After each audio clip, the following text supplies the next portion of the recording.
दोस्तों शाम हो चुकी है। सबसे पहले बात करते हैं बड़े एग्जिट पोल के उस राज्य की जहां की राजनीति हमेशा रक्त रंजित रही, पश्चिम बंगाल। 2021 के चुनाव आपको याद होंगे, तब टीएमसी ने 215 सीटें जीतकर सत्ता बचाई थी और बीजेपी 77 सीटों पर आकर रुक गई थी। वामपंथी और कांग्रेस शून्य पर सिमट गए थे। उस वक्त इकोसिस्टम ने खूब ढोल पीटे थे कि बंगाल में राष्ट्रवाद हार गया, लेकिन सच्चाई क्या थी? सच्चाई ये थी कि जीत एक खास वर्ग की तुष्टीकरण और खौफ के दम पर हासिल की गई थी। दोस्तों हम आपको बता दें कि दरअसल मेरा एक्सीडेंट हो गया था, इस वजह से मेरे फेस पे ये इशू आया है। लेकिन मैं जो है एग्जिट पोल बहुत इम्पोर्टेंट जो है होता है, इसलिए मैं लेकर आया हूँ।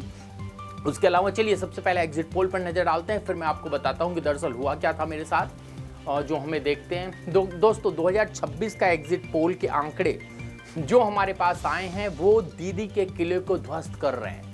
हमारे स्ट्रेट सर्वे के मुताबिक पश्चिम बंगाल की 294 सीटों में से इस बार बीजेपी 145 से 155 सीटें जीतती हुई दिख रही है। और एक जो आंकड़ा है, अगर ये 155 से 160 पहुंच जाए तो कोई बहुत अतिशयोक्ति नहीं होगी। जी हाँ, बंगाल में जो कमल है वो प्रचंड रूप से खिलने जा रहा है। टीएमसी लुढ़क कर 110 से 120 सीटों पर सिमट सकती है। क्यों? क्योंकि बंगाल की जनता अब इस सिंडिकेट राज और जो तोलाबाजी से त्रस्त आ चुकी थी और वहां की मातृशक्ति ने अब खौफ के खिलाफ मोर्चा खोल दिया है। दोस्तों हुआ क्या कि दरअसल मेरा एक एक्सीडेंट हुआ जिसमें मैं आपसे काफ़ी टाइम तक नहीं जुड़ पाया, और एक आपसे एक अनुरोध है, उत्तर प्रदेश 2027 का सर्वे है वो ज़रूर आप देखिए, ऊपर क्लिक पर भी होगा और नीचे डिस्क्रिप्शन बॉक्स में मैंने डाल दिया है। आपसे अनुरोध है, हमारे नंबर यूपीआई नंबर 9717458653 पर अधिक से अधिक सहयोग करें। आपके सहयोग की हमें अभी सख्त ज़रूरत है, क्योंकि अभी मैं बोलने लायक नहीं था। मेरा ये पूरा फेस जो है एक तरह से कहें कि शून्य पड़ा हुआ है, लेकिन फिर भी मैं आपके बीच हूँ क्योंकि पल ही बहुत महत्वपूर्ण है। हम खबरिया चैनल से हैं। सत्ता जब किसी ऐसे की जाती है जहाँ पर जो है बहुत बुरा हो रहा हो, खासकर पश्चिम बंगाल, तो हम लोग अपने आप को रोक नहीं पाते। इसलिए मैंने अपने आप को प्रिपेयर किया थोड़ा सा और आ गया मैं जो है आपके बीच। दोस्तों चलिए मैं आपको सबसे पहले और भी राज्यों पर ले चलता हूँ। पश्चिम बंगाल के अलावा 5 अन्य राज्य हैं।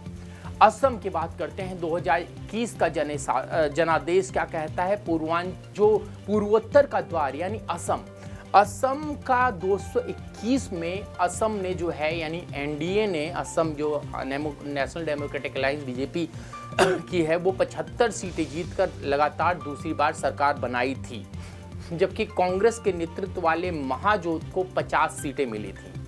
ये वो दौर था जब असम की जनता ने पहली बार विकास और सुरक्षा पर मजबूती से मोहर लगाई थी। कोकराझार जैसे इलाकों में जहां पर नक्सलवाद हुआ करता था, वहां पर से नक्सलवाद डूब गया था। मैं भी ग्राउंड से कवर करके आया था। लेकिन 2026 में होने जा रहा है वो विपक्ष की नींद उड़ा देगा दोस्तों, क्योंकि जो स्टेट्स आ रहे हैं, जो पोल्स के नतीजे आ रहे हैं, वो काफ़ी चौंकाने वाले हैं। और काफ़ी देखा होगा आपने उस टाइम पर कैसे आपका ये किस तरह से कांग्रेस और जो है सीएम के बीच में कितना टेंशन भी हुई थी। अब 2026 के एग्जिट पोल के आंकड़े बता रहे हैं कि असम में योगी मॉडल का जो भौकाल कायम हुआ। योगी मॉडल मैं कह रहा हूँ, आपको पता होना चाहिए कि किस तरह से हेमंत विश्व शर्मा योगी आदित्यनाथ मॉडल पे काम कर रहे हैं और उसने विपक्ष के पैरों तले से जमीन खिसका दी है। 126 सीटों वाली असम विधानसभा में एनडीए अब तक 90 से 95 सीटों के ऐतिहासिक बहुमत की ओर बढ़ रहा है। यानी ये आप समझ लीजिए, एक जो एनडीए के है वो आ सकती हैं। कांग्रेस का गठबंधन 25 से 30 सीटों के बीच दम तोड़ता हुआ दिख रहा है।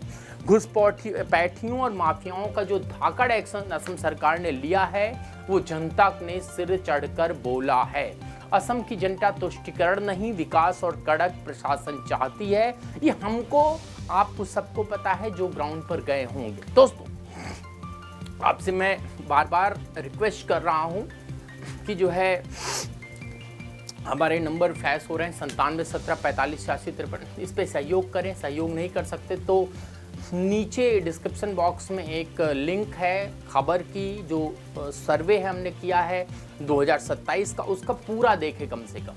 चलिए अब चलते हैं दक्षिण भारत की तरफ। केरल, जिसे लेफ्ट का अभेद किला कहा जाता है, 2021 में वामपंथी एलडीएफ ने 99 सीटें जीतकर इतिहास रचा था और यूडीएफ 41 सीटों पर आ गई थी। एनडीए को तब एक सीट भी नहीं मिली थी। लेकिन क्या केरल हमेशा ऐसा ही रहेगा? क्या ये वामपंथी इकोसिस्टम ऐसे ही झूठ बेचता रहेगा? उस पर आते हैं, आपको सीधा लिए चलते हैं केरल के एग्जिट पोल पर।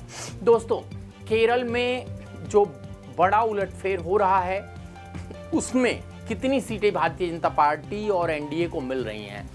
2026 का सर्वे केरल से सबसे चौंकाने वाले आंकड़े दे रहा है। 140 सीटों वाली विधानसभा में भले ही एलडीएफ और यूडीएफ के बीच कांटे की टक्कर हो रही हो, जिसमें एलडीएफ 65 से 70 और यूडीएफ 60 से 65 है, लेकिन सबसे बड़ी खबर यह है कि एनडीए केरल में अपना ऐतिहासिक खाता खोलने जा रही है। हमारा सर्वे एग्जिट पोल बता रहा है कि बीजेपी 5 से 8 सीटें जीतकर वामपंथियों के गढ़ में बड़ी सेंध लगा चुकी है।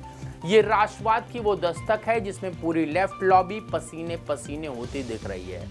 इसमें कोई डाउट नहीं है, क्योंकि अगर केरल में भारतीय जनता पार्टी ब्रेक कर रही है तो बहुत बड़ा मूव है।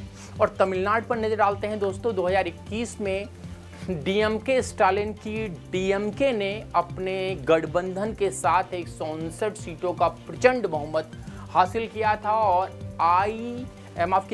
एआईडीएमके 75 सीटों पर रह गई थी। लेकिन 5 साल में सत्ता का नशा, भ्रष्टाचार और सनातन धर्म पर किए गए विवादित बयानों ने कहीं वहां की राजनीति का समीकरण जमीनी स्तर पर बदल दिया है।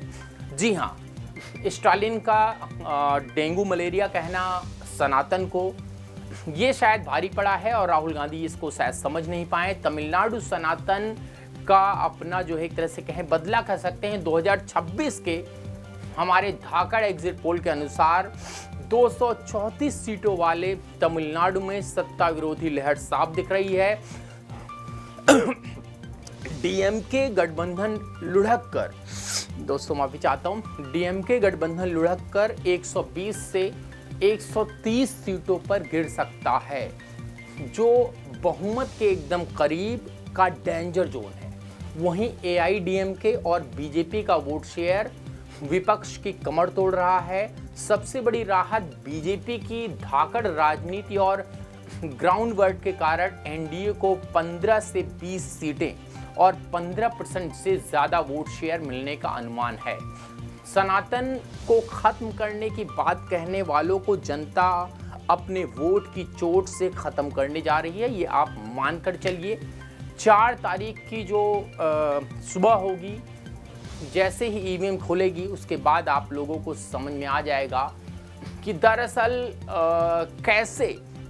कैसे वोट चोरी और सब चीज का नैरेटिव बिल्कुल ध्वस्त होता हुआ नजर आ रहा है ग्राउंड पर। दोस्तों, अब अंत में बात पांडुचेरी की। 30 सीटों वाली इस विधानसभा में 2021 में एनडीए ने 16 सीटें जीतकर सरकार बनाई थी और यूपीए 8 पर सिमट गई थी। 2026 के एग्जिट पोल के आंकड़े बता रहे हैं कि पांडुचेरी में विकास की राजनीति का मैजिक बरकरार है। एनडीए इस बार 20 से 22 सीटें जीतकर विपक्ष की पूरी तरह से सूफड़ा साफ कर देगा। वहीं कांग्रेस के नेतृत्व वाले गठबंधन को 4 से 6 सीटों पर ही संतोष करना पड़ेगा।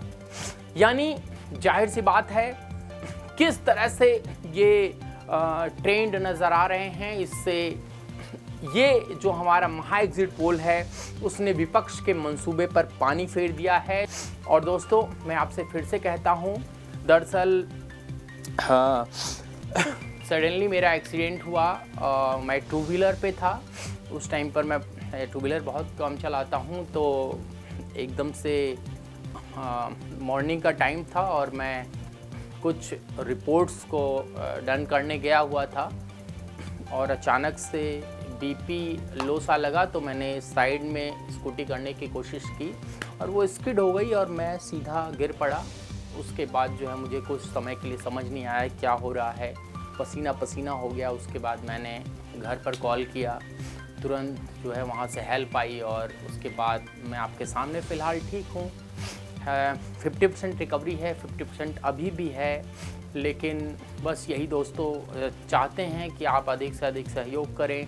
हमारा नंबर फ्लैश हो रहा है 9717458653, और जो लोग सहयोग नहीं कर सकते हैं, मैं बार बार कह रहा हूं दोस्तों, प्लीज़ नीचे सर्वे चल रहा है 2027 का उत्तर प्रदेश का महासर्वे है, उसको पूरा देखिए और हमारा सहयोग कीजिए। और सवाल ये है कि जब 4 मई को नतीजे इन एग्जिट पोल्स के मुताबिक आएंगे तो क्या विपक्ष अपनी हार स्वीकारेगा या फिर से ईवीएम का रोना रोएगा? क्या तुष्टीकरण की राजनीति हमेशा के लिए दफन हो जाएगी? ये सवाल बहुत महत्वपूर्ण है। मैं हूं सौरभ मिश्रा, आप देख रहे थे ओनली न्यूज़ 24/7 की एक्सक्लूसिव रिपोर्ट। सत्य में हो जाते। जय हिंद, जय भारत, वंदे मातरम।